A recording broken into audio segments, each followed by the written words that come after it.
Welcome back to my channel. Today I'm going to touch briefly on the laws of the game. Yes, you guessed it right, the laws of the game. On screen you could see IFAB. It stands for International Football Association Board. They are the ones that is responsible for the law amendments, ratifying the laws and publish the law all over the world. So member associations, MAs, can get a copy where coaches, referees, spectators, you know it. Football lovers all over can keep the laws of the game. Here are the 17 laws on screen. I'll just go through some of them briefly. Sit back, relax, and I hope you learn something. Please feel free to click the notification bell so when I drop a new video, you'll be the first to know. Okay? Enjoy. Here we have the field surface, law 1. As it states, the field should be rectangular in shape, and the playing surface must be green. Artificial or real grass must be green. Next we go to the boundary lines. So the two long lines are called touch lines and the two short lines are called goal lines. The thickness of the post must be the same size as the line. So in other words, you cannot have a post that is 3 inches in length and then the line is 5 inches. That will not work. So next we go to players' compulsory equipment. A player has to have on a shoe, football boots, socks, shin guards, shorts, and jersey. The jersey, however, has to have sleeves. I remember one year the Cameroon, they went to the World Cup and FIFA had a big problem with that team. I think they were fined or sanctioned because they were playing, it was the summer, but they were playing in sleeveless jerseys. No, that is a no-no. These are all compulsory equipment. A player, however, is playing and lost his shoe in a tackle or in an attack, whatever it is. At the next stoppage or the next opportune time, he has to go put on back his shoe. Alright, but you have to play in shoes. Sneakers is also allowed. So both teams should be playing in different colors. So for example, team A is in yellow, team B, they can go in green. The goalkeepers, however, has to be in different colors also. They can be in orange, they can be in purple, they can go in black, they can go in different colors that distinguish themselves from their opponents and their teammates. Next, I'll take a look at the powers and duties of the referee, some of the duties of the referee. The main duty of the referee is to make the correct call, all right? Make the correct call. That includes signals, that includes sanctions, that includes sending off a player, cautioning a player, that includes timekeeping also, all right? But the main duty of the referee is to enforce the laws of the game. Use his cards, use his whistle, use game control, use man management, everything in his power to ensure the proper running of a game.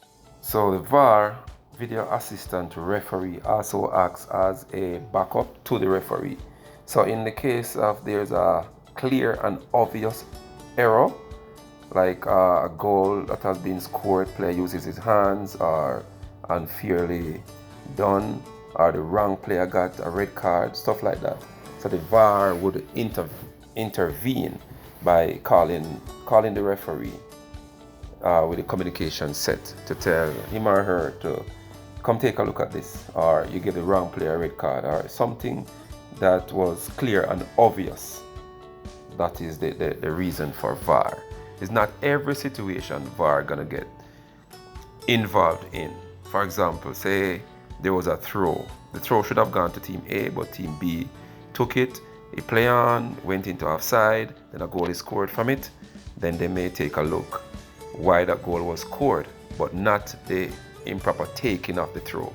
Team A should have gotten it and team B gotten it. No, that's human error. That's commonality, common occurrence.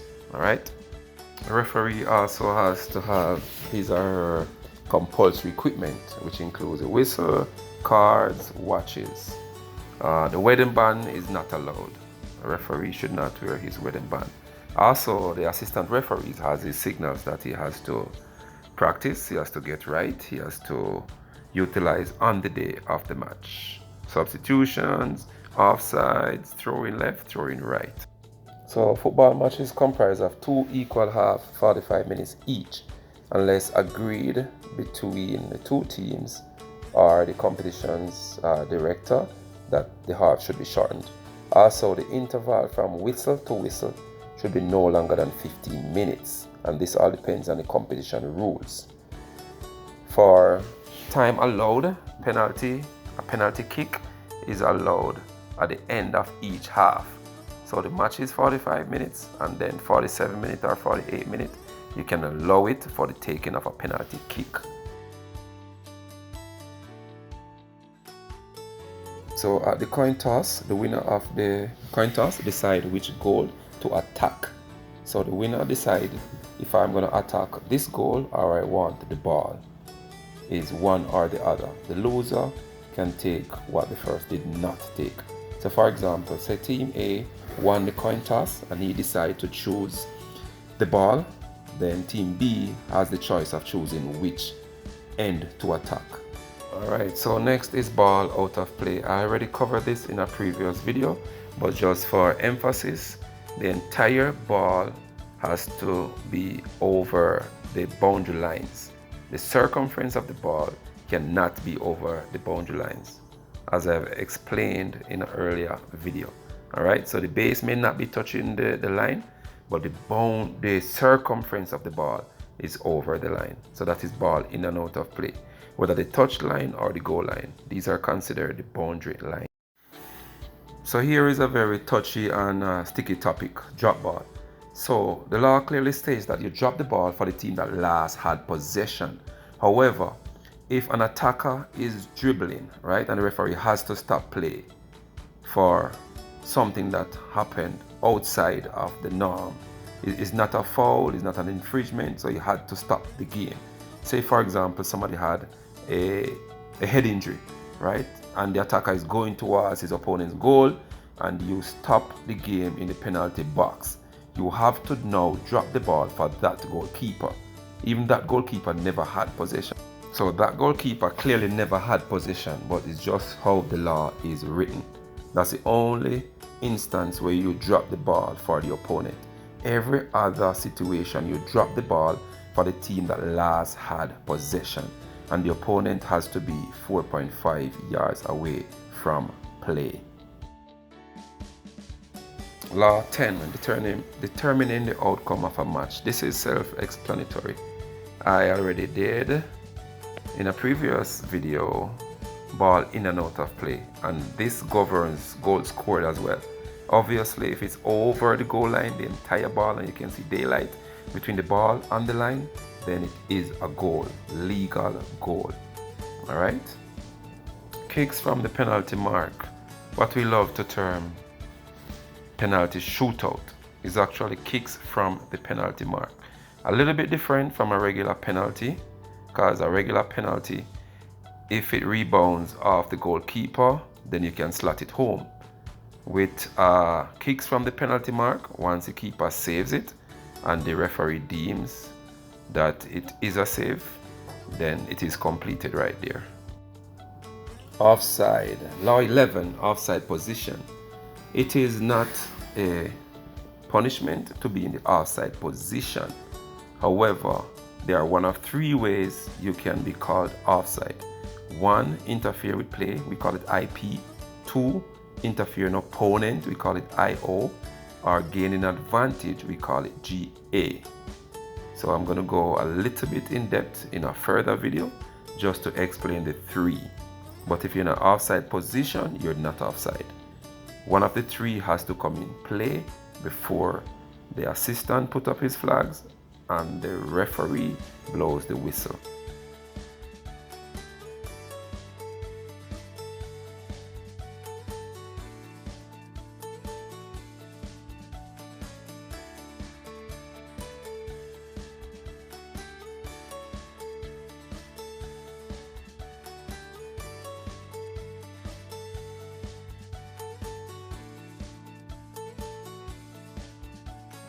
Just to add to the offside, you have some players that think they are clever. They will step off the field, whether by the goal line or the touch line. That defender is deemed to be at that part of the field on the field.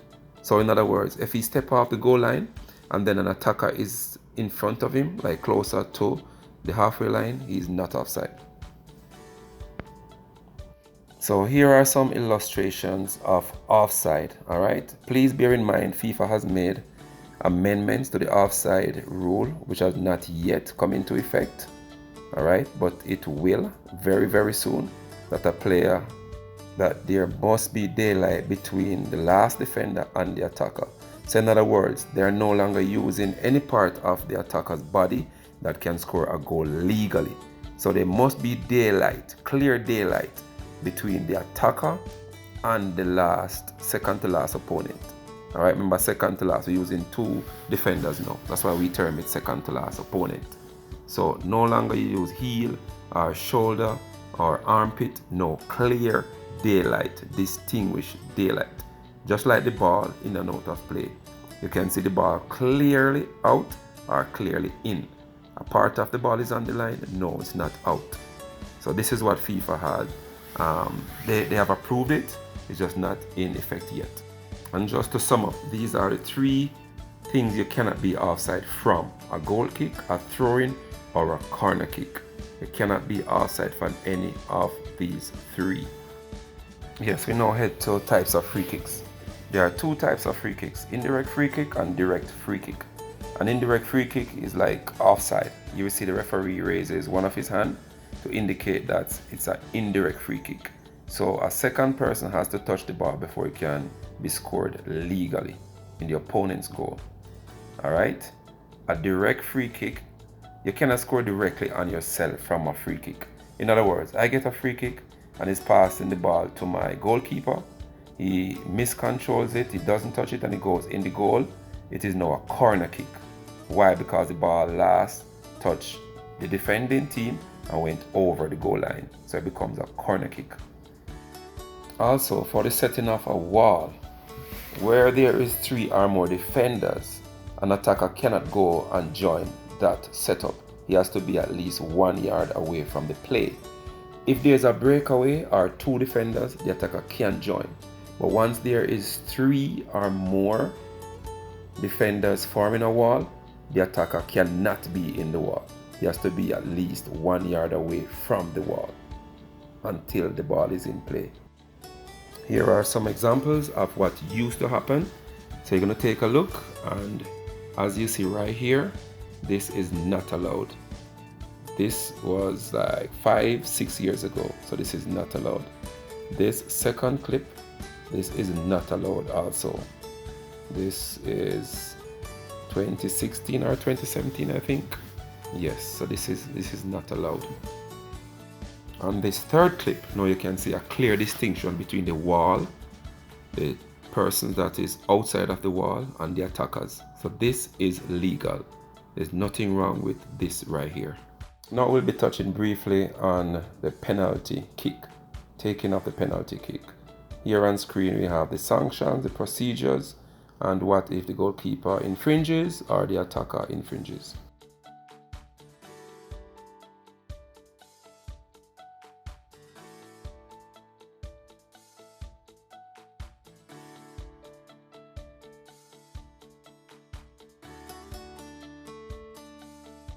And finally, we go to law 17, corner kick. So here on screen we have the procedure, we have a description of what it looks like. As I have said earlier, the ball does not have to touch the line